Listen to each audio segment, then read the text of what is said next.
et frères de Christ, paix, joie, grâce, amour à chacun, chacune de vous, au nom de notre Seigneur Jésus-Christ, en ce mardi de la 5e semaine du temps ordinaire. Depuis hier, nous avons commencé à lire en première lecture le livre de la Genèse. Nous avons lu les premiers versets du chapitre 1 hier, de la création du premier au 5e jour pratiquement. Aujourd'hui, le texte nous propose la création du 6e et du dernier jour. Le 6e jour, évidemment, nous le savons, c'est la création de l'être humain, c'est la création de l'homme et de la femme. Le texte nous dit en effet, Dieu fit l'homme à son image et à sa ressemblance.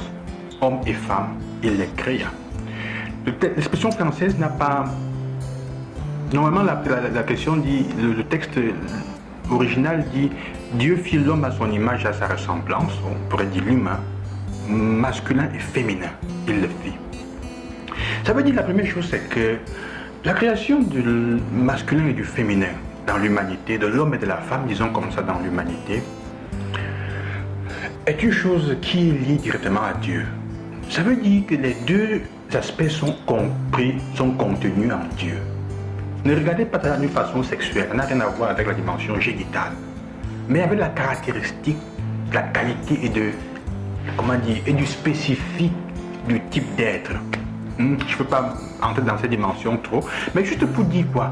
Pour manifester combien le mystère de l'être humain, masculin et féminin, est contenu en Dieu. Pour comprendre qui tu es comme être masculin ou féminin, comme femme, tu as besoin de regarder à Dieu pour comprendre qui tu es, comment tu dois vivre ta féminité, ta masculinité. C'est une question de complémentarité. Cela nous fait comprendre que Dieu est l'être complet. Et pour lui ressembler, nous avons besoin d'être hommes et femmes ensemble pour manifester la complétude, le complet de Dieu. C'est pour ça que éliminer et chercher à écraser l'un ou l'autre genre est une abomination. C'est aller vraiment contre la volonté de Dieu et c'est même se détacher de ce qui est Dieu lui-même. C'est régner, refuser la caractéristique du Seigneur lui-même. L'autre chose, c'est que ce texte nous fait comprendre que le 7e jour, Dieu se repose et il bénit le 7e jour. En fait, le 7e jour, c'est la dernière création de Dieu. C'est le pic de la création, le jour du repos, le jour de la relation, le jour pour être avec lui. Il est béni exactement comme Dieu bénit l'homme. Il vit que c'est une chose bonne et il bénit ce jour-là, comme il bénit l'être humain. Nous avons besoin donc du temps pour être avec les autres. Chérir le temps des relations.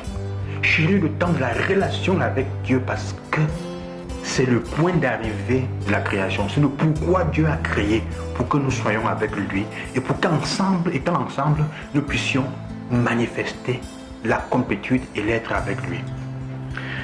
L'évangile, quant à lui, de certaine façon, me permet de parler nous propose cette dimension de cet aspect des pharisiens qui se plaignent parce que il dit Jésus et ses disciples mangent sans se laver, sans se purifier. Et Jésus dit qu'ils sont hypocrites. Pourquoi? Parce qu'ils s'attachent, ils ont un problème avec la purification, la pureté et la saleté du cœur. Psychologiquement, ils ne sont pas en paix. Ils ne se sentent pas en paix. Et ils transforment cela. Ils pensent qu'ils peuvent résoudre ce problème de pureté ou de saleté qu'ils portent en inventant une série, en s'accrochant à une série d'actes rituels, entre guillemets, de purification pour résoudre le problème. Mais Jésus leur dit en fait, vous vous trompez, vous êtes hypocrite. Pourquoi? Parce que vous confondez la foi avec la religion. La foi ne correspond pas exactement nécessairement à la religion. On peut vivre sa foi d'une façon religieuse, mais la foi est au-delà de la religion. La foi, c'est l'adhésion du cœur à un style, à une modalité de faire, à quelqu'un, dans notre contexte, à Dieu lui-même. Et donc cela demande un changement constant et une conversion de vie. On peut vivre la religion sans changer, et c'est dangereux. Alors ils sont en train de s'accrocher à une série d'ablutions, de lavements de mains et de pieds, pour dire qu'en faisant cela, ils purifient leur cœur. Mais je dis non, c'est faux. Tu ne peux pas mettre... La purification se voit, la vraie pureté et purification du cœur se voit dans le changement concret de ton cœur, dans la conversion concrète. C'est là que la foi se voit, l'expression de la foi. Pas dans le fait que tu laves tes mains. Ce n'est pas dans le fait de mettre l'argent dans la quête. Ce n'est pas dans le fait de faire des flagellations, de faire le tour de l'église dans des chemins de croix, de marcher la communion de cette façon, de faire de se flageller. Si cela ne se convertit pas, si cela ne se transforme pas en un changement, en une conversion de cœur qui s'exprime dans le concret, dans le bien envers les autres. Souvent, nous sommes plongés dans des ritualismes, dans la ritualité. Nous faisons des actes et des gestes religieux alors que nous n'avons pas la foi, qui manque de foi. La foi n'est pas nécessairement la religion.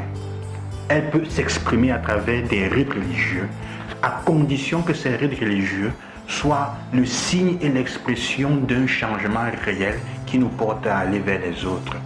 Tu ne peux pas célébrer l'Eucharistie qui est le sens du don de soi et dans le concret, tu ne te donnes pas aux autres, tu ne changes pas pour aider, pour aimer et pour demander pardon et te réconcilier normalement avec les autres. Ça ne sert à rien. C'est une hypocrisie qui se transforme, qui est couverte dans une forme sacrée. C'est ce que Jésus veut faire comprendre. Demandons au Seigneur cette grâce aujourd'hui. La grâce avant tout de nous respecter et de nous accueillir les uns les autres comme hommes et comme femmes, égaux, parce que tous les deux expression de l'aspect, expression de la nature divine. Et seulement ensemble, nous pouvons exprimer le complet de Dieu. Donc nous accueillir, de nous aimer comme tel, dans la complémentarité. Et ensuite aussi, de nous aider à vivre notre foi comme un moment de changement, de concret, et à éviter de tomber dans des ritualismes et dans des choses extérieures de la vie religieuse. Que Dieu vous bénisse et qu'il vous accompagne, chers et frères. Je vous bénis au nom du Seigneur, loué soit Jésus-Christ. À demain.